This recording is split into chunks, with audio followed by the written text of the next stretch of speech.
Shalom, let us give our praises to Yahweh, Bahashem, Yahweh Shah, Bahashem, Rokal, Kadash, Brakatah, and double honor to the apostles of Great Millstone, to the apostles and the elders of Great Millstone. Salutation to the brothers that teaching truth and sincerity.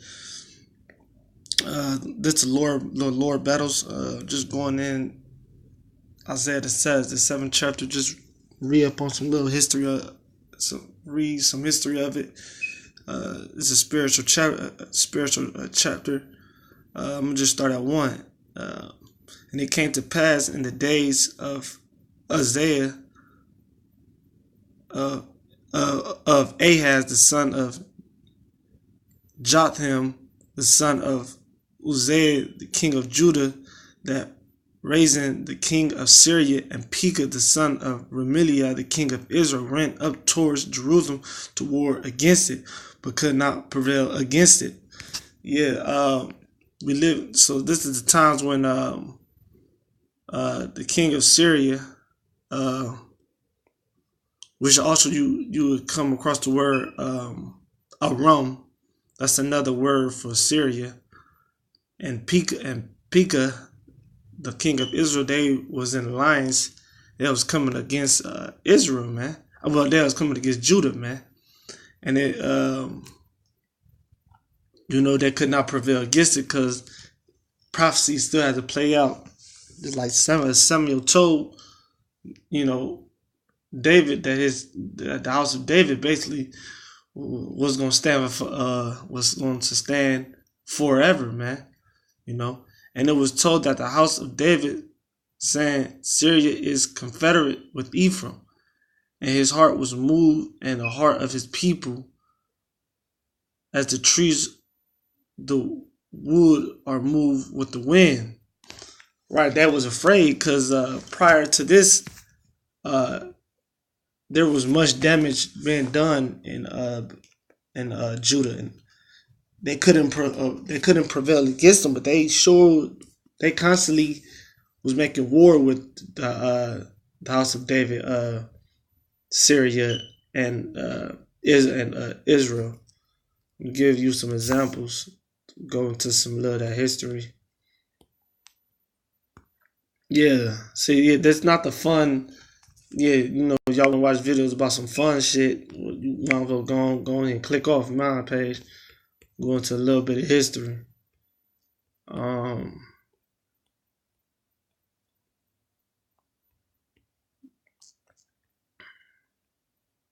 Hey, just bear with me. So prior to that, I'm gonna read something. In 2 Chronicles 28 provides an alternative and much more detailed account of Ahaz's reign and Syria and Ephraimite war of Isaiah 7. 2 Chronicles 28:5 and 8 details of the carnage of Rechen and Pekah have already inflicted on Judah prior to these events in Isaiah 7. That's why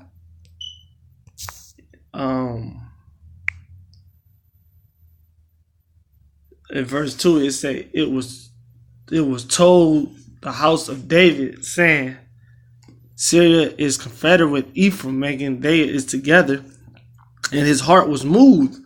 Meaning he like, oh shit, because they about to do some more damage. Just like a bully. You got a bully that always fucking with you. You know what I'm saying? So when you hear about him again trying to fuck with you in, hey, your heart will be moved. And it says his heart was moved, meaning he was scared. And the heart of his people, and the heart of the people was scared too, because they know the damage that they be doing. It said, as the trees of the wood are moving the wind, and some of the things that they were doing. I'm gonna just read the chapter and the events that they did.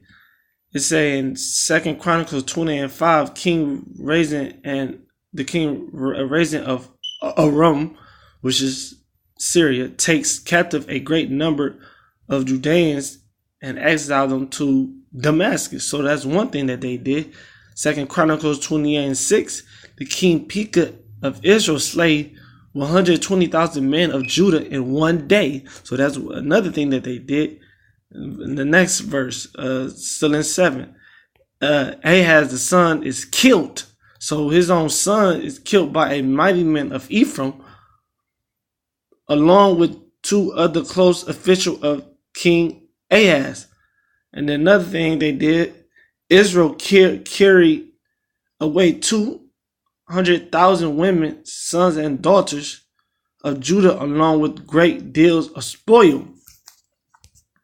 So, yeah, when they hear about Pekah, the king of Israel, and Rezin, the king of Syria, raising war against them again, his heart got moved. All right, so we're gonna take this slow, so we all gotta understand it. Verse 3: Then said the Lord unto Isaiah, Go forth now to meet Ahaz, thou and share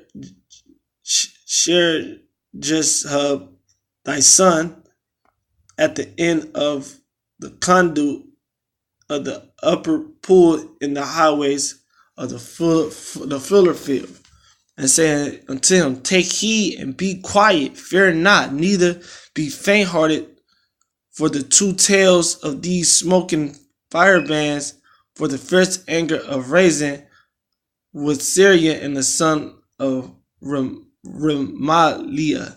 So the Lord put the spirit on Isaiah to go meet King Ahaz to fear not, and that's what it got to be, you know. Even though Ahaz really wasn't the most righteous person in the world. When you read about him, he wasn't the most righteous person, you know. And it said, fear not, and that's spiritual, because in battle we don't got time to fear. It's gonna be a time point, just like how it is these heathen nations, even our own people, they're gonna come against us, man. They're gonna make an alliance with 2/3. We can call it like this to now. 2/3 of our nation is going to make an alliance with our enemy. You know, I'm gonna get this in Exodus, because the Lord always delivered us out of hard situations, which hard of us was easy unto the Lord. Exodus 14:13, and Moses said unto the people, Fear ye not, stand still. And what did Isaiah tell Ahaz to be quiet, meaning humble yourself, calm down, because what was going on, King Ahaz of Judah, he could have made a deal with the Assyrians, or he could have made a deal with the Egyptians to help him go to war with the king of Israel and the king of Syria. So it said, but he didn't, because the prophet Isaiah came unto him. And it said, Moses said unto the people, Fear ye not, stand still and see the salvation of the Lord, which he will show to you today. For the Egyptians whom ye have seen today, ye shall see them again no more forever. The Lord shall fight for you, and ye shall hold your peace. Right, and that's happening here in Isaiah 7 chapter, but that's happening now, man. It's gonna be times where people is confederate, they make an alliance, and they're gonna come against the brothers that teaching truth and sincerity, and we can't make no back secret, we can't conspire no deal, we can't ask for help with the that's like a brother in truth going to like someone carnal and asking them for help. We gotta depend on Yahweh Bahashem Yahushua to guide us in these situations. So here it is, the Lord is guiding Ahaz, which wasn't, once again, the most righteous person. So how much more us brothers, the apostles of Great Millstone, the teaching truth and sincerity, that's pushing for truth and righteousness. So how much more us, man? King Ahaz, really was wicked, man. This man sacrificed his own son a fucking idol, man.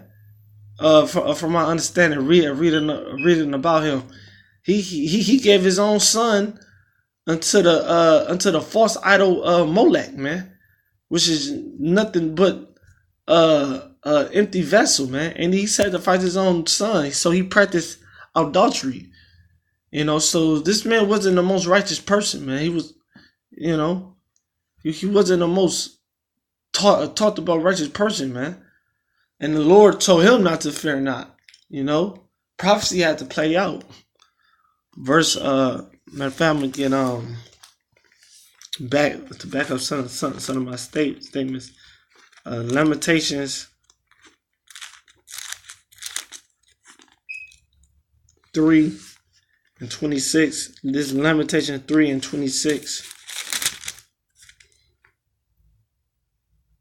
It said, "It is good that a man should both hope and quietly wait for the salvation of the Lord." Once again, that quiet, man, just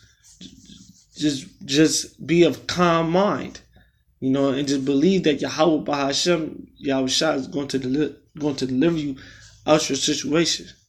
All right, verse 4. Verse 5. Because Syria and Ephraim, the son of Remaliah, taking evil counsel against thee, saying, let us go up against Judah and vex it. Let us make a breach there for us and set kings in it in the midst, even the son of Tabel. And that was wicked. That's really why the Lord didn't allow that. Because what's going on here, I want people to understand what we're reading, that even though Judah was wicked, the Most High wasn't going to allow a heathen to be king over Judah, because it said the son of Tabel, right? And when the wicked ass Ephraimites was with it, so much it say a man whose son was either in the army of Pekah or the army of Rezin, whom Pekah and Rezin proposed of making king of Israel. So basically, they were trying to take the king of Judah out and put a heathen up in there, man. Thus said the Lord, it shall not stand, neither shall it come to pass, man. Right. Because once again, man, the Lord is not going to allow these things to happen. The Lord is not going to allow the 144,000, the elect, the 1/3 to be wiped away, man. Hey, guess what? We're not the most righteous person, man. That's why the scriptures say the elect shall scarcely make it, man. That all our righteousness is as filthy rags. We at the mercies of the Most High too. Shit, because we went off, man. And we got judged. But like I say, he told us not to fear not, man. And of course, repent and ask for mercy. So I'm gonna back these up with scriptures. First, I'm gonna get this in 1 Samuel, man, because you gotta control that wicked fear shit. 1 Samuel 15. 1 Samuel 17 and 32. Where should I? Verse 32. And David said to Saul, let no man's heart fail because of him. Thy servant will go and fight with the Philistines. Yeah, right. Don't let that. Even David, Lord put the spirit on David and told him, don't let that fear set in to them enemies. That's how you fall. You thinking upon your enemy. You having doubt, man. Hey, when you go inside a boxing ring, they say that the fight is 10% physical and 90% mental. You gotta mentally, of course, spiritually, but mentally have hope that Yahweh Bahashem, Yahushua gonna fight for you. He gonna give you strength to overcome these situations, man. You can't be doubting. You really gonna lose then. Right? So it said, thus said the Lord, verse 7. Thus said the Lord God, it shall not stand, neither shall it come to pass. Right. It shall not stand, neither shall it come to pass, man. This proverb, I'm reading from my Bible. This is Proverb 19. Just like these so-called white people, these Edomites, they got all type of plans that they want to chip the mass of the people, chip the elect and the 1/3. It shall not come to pass, man. This is Proverb 19 verse 21. It reads, there are many devices in man's heart.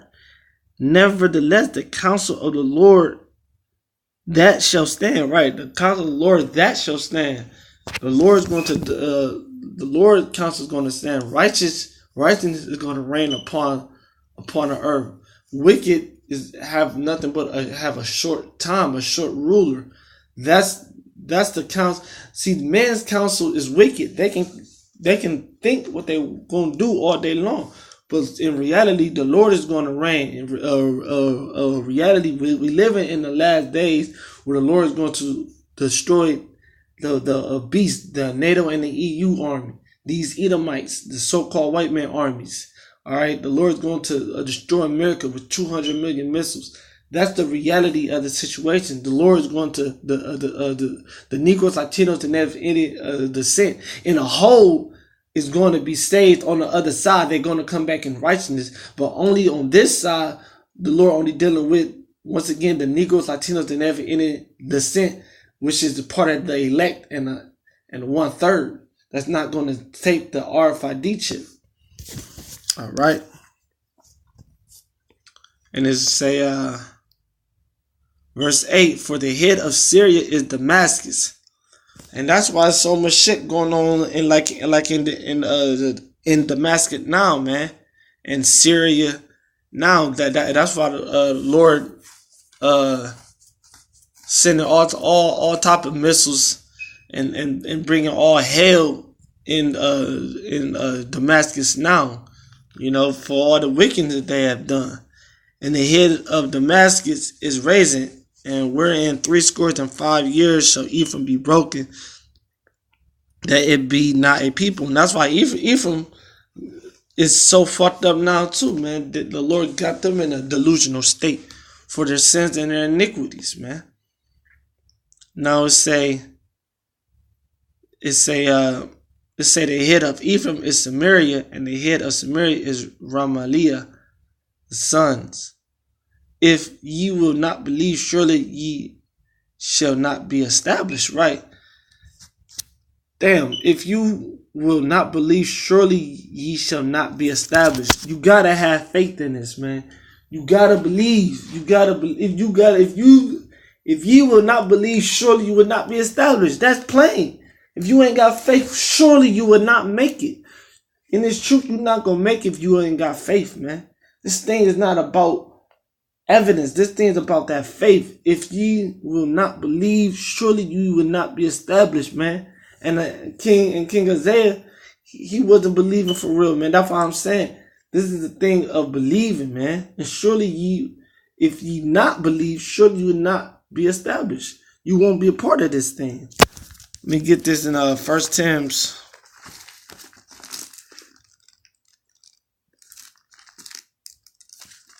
First Timothy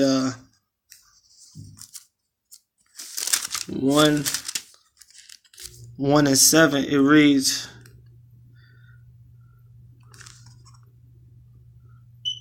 no, what? 2 Timothy, like it.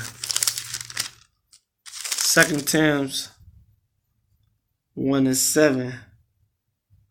For God hath not given us the spirit of fear, but of power and of love and of the sound mind. You gotta be. The Lord ain't give us the spirit of fear, man. He gave us faith, man, and of a sound mind to believe in Yahweh Bahashem Yahushua, that He will deliver us out of all our perils, all our situations, man. Right.